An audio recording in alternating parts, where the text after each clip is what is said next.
Now, I could be wrong, but as far as I can tell, you need to have the guts to fail. Team, we're going to talk about this and two other critically important areas I think that we need to have a conversation about. And I'm looking forward to hearing your comments down below as we continue to master our craft and develop our tactical virtue. So having the guts to fail, I think, is something that we're getting away from. In today's age where everything is done with the press of or two of a thumb, and our relationships are online, and we feel that we have this sense of entitlement, it encourages us, it enables us to not reach out and put a step forward into working towards something or a goal that we have. We can see this throughout the broad spectrum, throughout all of society, as it relates to how we interact with one another, how we interact with things that are bigger than ourselves, right? We want to place blame on somebody else and then therefore not do anything. You could look at anything, right? There used to be a time when the message was everybody needs to take action in order to correct climate change, right? We need to do our part. But now if we look at it, it's not that the individual needs to make change, it's that the big brother government needs to make a change. That's how we're going to fix things. Again, we could take anything that we want to, right? We could take the romanticism of being outdoors and we can live it through the experience of others, but all the while not having the courage, not having the intestinal fortitude to get out and do something. What? Because you may not start a fire the first time? Because it may take you an hour to start a friction fire? Because you're working with different materials or it's the first time that you've tried to do something before? Like, team, while you see me here on the camera like this, out here in the woods, you don't see me all the time that I spend out here. Man, whether it's myself or me and Riggs, we are out in the woods dang near each and every single day. Trying something new. Discovering, observing, watching, listening, and just thinking. The amount of times that I have tried something and had a lesson learned, aka failure, is more times than I can shake a stick at. Shelters that didn't work out right, fire that didn't work out right, water that took way too long to boil, food that just turned out like crap garbage, right? You name it, and I have sucked at it. And I am continuously working on mastering my craft, as I know that you all are as well. So somebody needs to hear this message. You can't be afraid to fail. You can't be afraid of what somebody else is going to think about you, about the judgment that you may receive. Right? If you're trying to get big and go to the gym and you're just a little scrawny, skinny ass dude, like, you might be intimidated by all the meatheads in the gym, but they don't care two things about you. In fact, they're probably stoked that you're there trying to get your swell on, right? The judgment that we perceive other people to put on us, it can become deafening to our soul and our psyche. And more often than not, that judgment isn't there in the first place. You can't be afraid to have a lesson learned. You can't be afraid to make a mistake. Because odds are, here's the thing, right? Let's say it could be work related, it could be hobby related, it could be anything that you want it to. Odds are, no matter what you're doing, you are going to suck. You're going to fail. You're going to have a bad day. You're going to have a challenge. Was it doing something that you loved and wanted to do?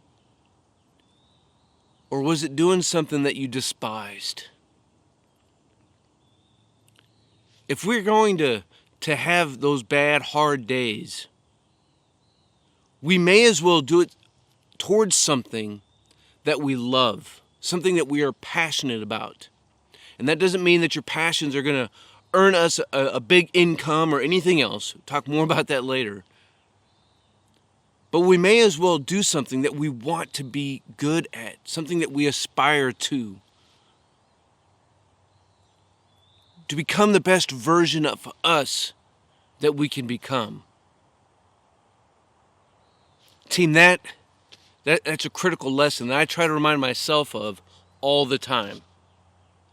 If there's something that you have not done so good at, maybe you might consider just leaving a comment as a word of encouragement to myself and anybody else who's reading down there that, yeah, you know what? It's not always going to go right. But I learned from it, and I'm better off because of it. Hey team, if you're enjoying the content of this video, make sure you like it, subscribe to the channel, and click that notification bell so you can stay up to date on future content. And if you're worried about the algorithm not reminding you, then go to stokermatic.com and subscribe there. You know, as you look out on the landscape of society, whether we're talking about the Western Hemisphere or the Eastern Hemisphere, there's no denying that things aren't right. Politically, socially, economically. Hell, I go to the store now and there are still empty freaking shelves. 2 years later, after 2 weeks of flattening the curve, we still have a problem stocking shelves with basic household everyday goods. And the goods that are there are astronomically more expensive than they were a couple years ago. But hey, we're not dealing with inflation, right? There's still social unrest. There is still worry and concern about what between now and the rest of the year is going to bring. Are prices going to settle down? Are people actually going to go back to work? More things now are locked up. Hell, locking up spam of all things. I mean, how crazy is that? And with election cycle happening time and time again, and more laws being enacted that ultimately do not ensure your liberty, but they bind your freedom. Again, this is happening all over the world. And it all comes back down to things like money, power, and greed. Right? The wealthier keep getting wealthier and imposing rules in order to keep them elevated and to keep everybody else back down. Well, I think if we've learned anything, it's that the system is going to break. Whether it's a housing collapse, whether it's a business collapse, a government collapse, a societal collapse, a transportation collapse. Team, man, it's not a matter of if, it's a matter of when the next disaster happens. If you live on the coast in the United States, in the southeast coast, you know that a hurricane is coming. It's not a matter of if, it's a matter of when. And if you live with this mindset that says, I will put that off until tomorrow, and today I will eat, drink, and be merry, well, you're asking for it. Same can be true for any number of situations and scenarios. If you live on the West Coast, you know that you are dadgum on the ring of fire. So between earthquakes, volcanoes, catastrophic fires, it is not a matter of if, it is a matter of when. And so again, if you wait and for something to collapse,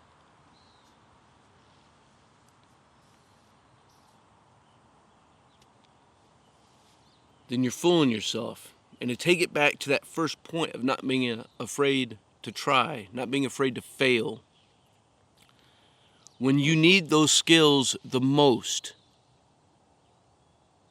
you're not going to have them, because you can't learn survival through osmosis. You can't learn it through a book. And I'm not just talking about shelter, fire, first aid, navigation, all of these skills.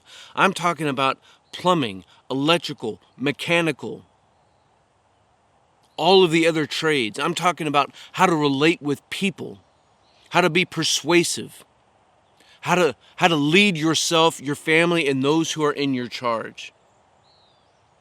You have to do it.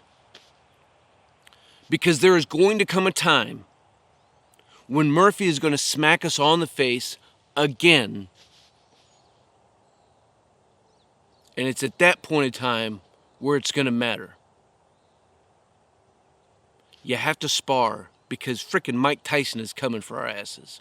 And so you want to think about,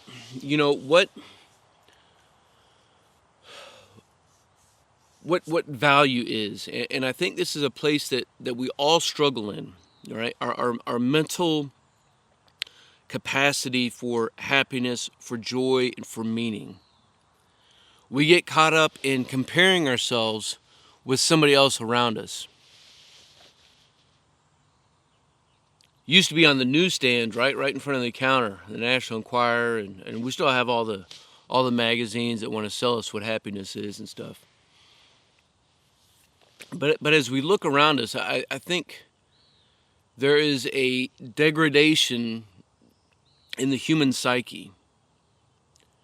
Society, the media, all keeps this elusive attempt, whether it's intentional or not, to compress who we are so that we can't discover our value.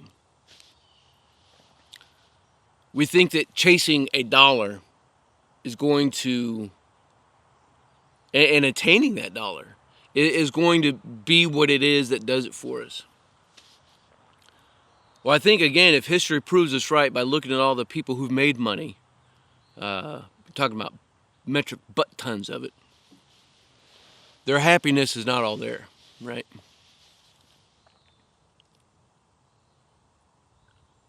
But if we look at the people in our lives and find a need, and find what we have that can fill that need, whether it's a spouse, or kids, or family, or community,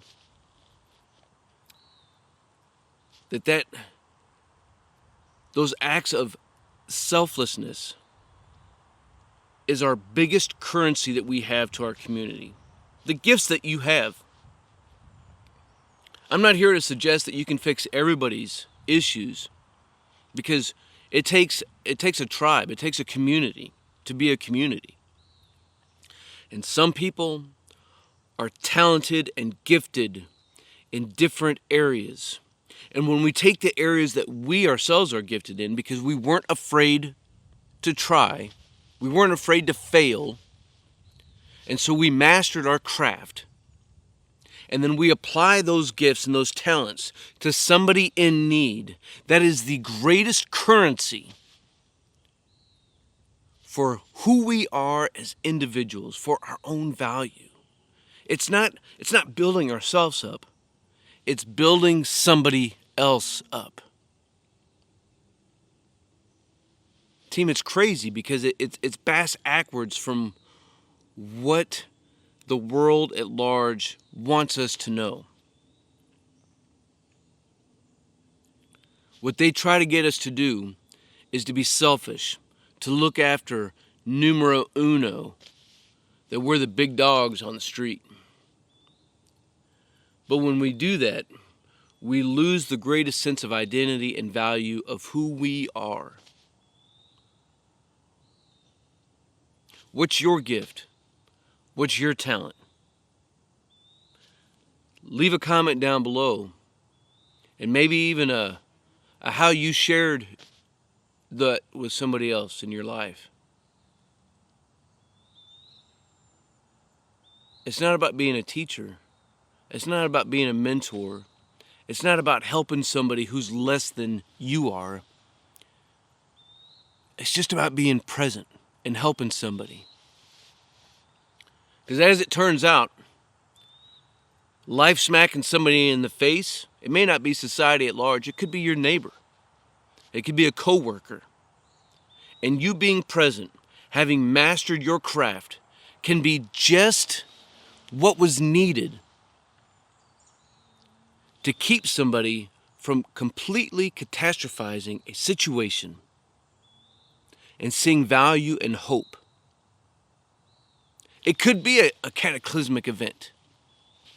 And because you took the time to not be afraid to fail, because you knew that you were going to get punched in the face, you are there, able, ready, time now, to be a valued member of your society.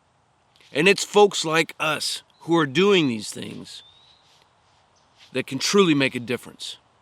You have to get out there, you have to do something, you can't be afraid to fail.